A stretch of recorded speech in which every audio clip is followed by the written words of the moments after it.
दोस्तों, आपने एक वर्ड है इसको ज़रूर सुना होगा। आपने ऑरा के बारे में सुना होगा या इसकी जगह आपने आभा मंडल या आपने ये बात सुनी होगी कि किसी भी व्यक्ति का तेज होता है, या कहीं आपने सुना होगा कि किसी व्यक्ति का जब ज़्यादा तेज हो जाता है तो वो चमकने लग जाता है, वो दिखाई देने लग जाता है, या सभी व्यक्ति उसकी बातें मानने लगते हैं। आपने देखा होगा कहीं सभा के अंदर जब बैठे होते हैं तब एक व्यक्ति उस सभा में ऐसा होगा कि जब वो बोलेगा तो सारे जो सभा के अंदर प्रेजेंट व्यक्ति होते हैं, जो सारे आदमी होते हैं, वो बिल्कुल शांत होकर, बिल्कुल चुप होकर उसकी बातों की तरफ गौर करते हैं और उसकी तरफ आकर्षित हो जाते हैं। आपने देखा होगा कि उसी सभा के अंदर एक ऐसा भी व्यक्ति होगा, वो अपन चाहे उसके पास कितना भी ज्ञान हो, उसके पास चाहे कितनी भी बुद्धि हो, वो कोई भी बात कहे, न तो कोई भी व्यक्ति उसकी बात की तरफ गौर करता है और न ही कोई व्यक्ति उसकी बात की तरफ आकर्षित होता है। आपने ये इस बात पर भी गौर किया होगा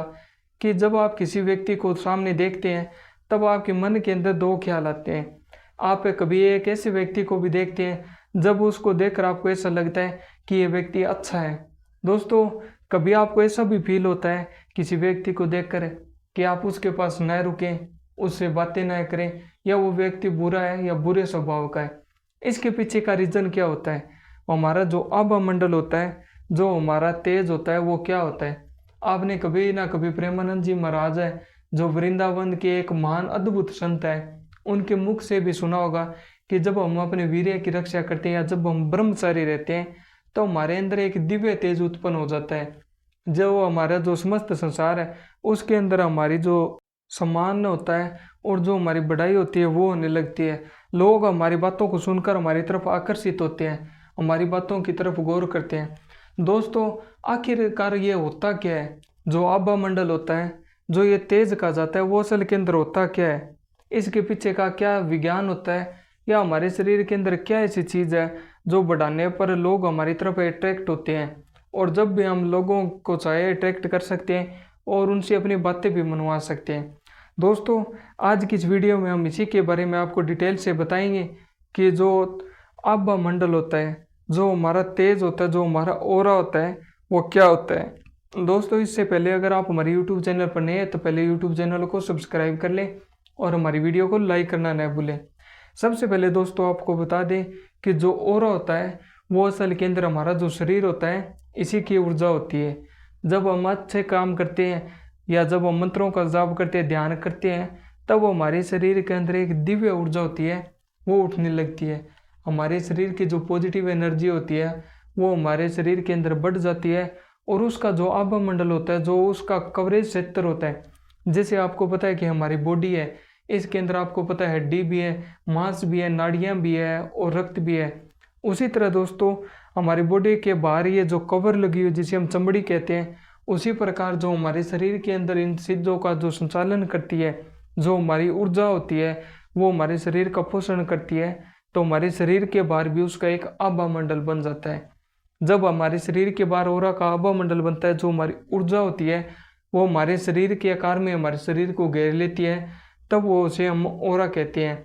आपने देखा होगा जिस भी व्यक्ति का जो ऑरा होता है, जो आभा मंडल होता है, वो मजबूत होता है, तो वो हमेशा वो व्यक्ति सकारात्मक सोच वाला होगा, उसके अंदर कॉन्फिडेंस भी बहुत ज़्यादा होगा और उसका जो स्वास्थ्य है वो भी खराब नहीं होता है। उसी तरह दोस्तों देखा जाए, जिस व्यक्ति का आभा मंडल कम होता है, तेज कम होता है, उसको जो नेगेटिव चीज़ें हैं वो भी ज़्यादा अट्रैक्ट करने लगती है, और उस व्यक्ति के अंदर ज़्यादा बीमारियां भी होनी शुरू हो जाती है, या वो हमेशा थकान जैसा फील करेगा और हमेशा उसकी एनर्जी है वो लो होगी। दोस्तों, आपको एक और बात बता दें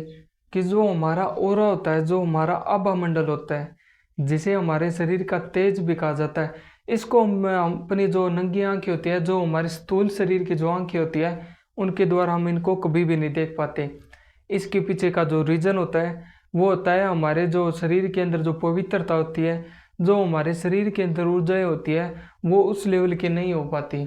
जब हम ध्यान करने लगते हैं और डेली घंटों घंटों मेडिटेशन करते हैं या लंबे समय तक मंत्र का जाप करते हैं, तो हमारे शरीर के अंदर भी दिव्य प्रकार की जो ऊर्जाएँ होती हैं वो बननी शुरू हो जाती हैं। जब हमारे शरीर के अंदर इस प्रकार की जो दिव्य ऊर्जाएँ होती है, जो दिव्य तेज होता है, वो बनना शुरू हो जाता है, तब हमारी जो दिव्य दृष्टि है वो खुलनी शुरू हो जाती है। हम अपनी जो दिव्य दृष्टि है उसके माध्यम से जब हम किसी भी व्यक्ति को देखते हैं तो सबसे पहले हमें उस व्यक्ति का तेज दिखाई देता है। और आपको बता दें कि जो हर एक व्यक्ति का तेज होता है, जो उस व्यक्ति का आभा मंडल होता है, तो वो हर एक व्यक्ति का अलग होता है। इसके पीछे का रीजन कई हो सकते हैं, उस व्यक्ति के कर्म हो सकते हैं, उस व्यक्ति का जो अभी वो नित्य रूप से कर्म करते हैं वो हो सकता है, वो अच्छे कर्म करे चाहे वो बुरे कर्म करे, और वो कितना ध्यान करता है, कितना मेडिटेशन करता है। जो भी व्यक्ति जितना ज़्यादा मेडिटेशन करता है, जितना ज़्यादा मंत्रों का जाप करता है, उस व्यक्ति का जो आभा मंडल होता है, उसका जो ओरा या तेज होता है वो उतने ज़्यादा स्ट्रोंग होता है और हाई होता है।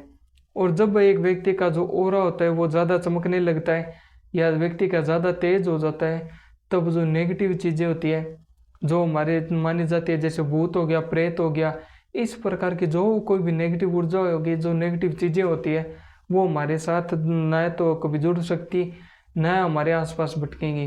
क्योंकि जो हमारा तेज होता है उसको वो चीज़ें सहन नहीं कर पाती और हमसे डरकर दूर भागने लगती है। दोस्तों, यह हमारे ओरा की आभा मंडल की सच्चाई। और अगर आप इसके बारे में बिल्कुल और डिटेल से जानना चाहते हैं कि इसका रंग क्या होता है, ये कैसे मजबूत होता है, इसको हम किस प्रकार से रिन्यू कर सकते हैं, तो हमारे यूट्यूब चैनल को सब्सक्राइब करें। कैसी लगी जानकारी में कमेंट करके बताएं और वीडियो को लाइक करना न भूलें। मिलते हैं जल्दी नेक्स्ट वीडियो में, तब तक के लिए हर हर महादेव, जय शिव शंकर।